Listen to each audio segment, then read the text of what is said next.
Non ci sono aumenti di tasse nel bilancio di Sestri Levante, confermate dunque le aliquote degli anni precedenti mentre continua la riduzione della spesa. Le spese in conto capitale per il Comune di Sestri Levante sono con un trend in aumento rispetto al 2013. Una fortuna, cioè vuol dire più opere. Fortunatamente siamo riusciti a finanziarle o con contributi o con fondi nostri, alienazioni, oneri di urbanizzazione. E come dicevo, questo trend è in aumento da 7 anni a questa parte.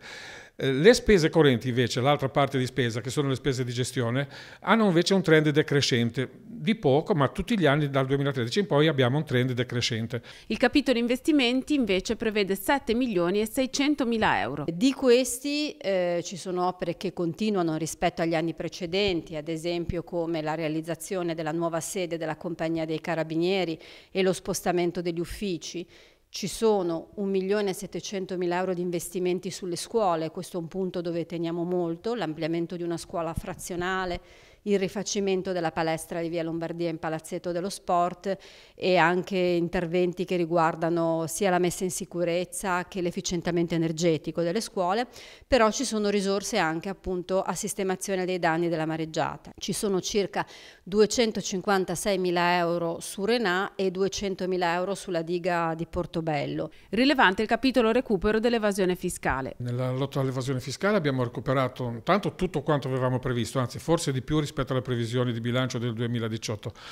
Siamo intorno ai 450.000 euro di recupero di evasione fiscale. Fra le accuse mosse dalla minoranza al bilancio di Sestri Levante c'è la spesa per le partecipate e il fondo giudicato esiguo per eventuali contenziosi. Qual è lo stato di salute delle vostre partecipate Mediaterraneo e Stella Polare?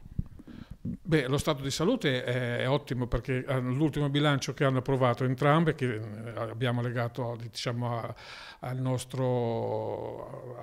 atti di bilancio, sono in pareggio, anzi con un piccolo utile. Invece per quanto riguarda il fondo per eventuali contenziosi? Ma io non lo trovo troppo esiguo perché ecco, sul 2019 sono 50.000 euro, però questi 50.000 euro vengono sommati agli accantonamenti degli anni precedenti.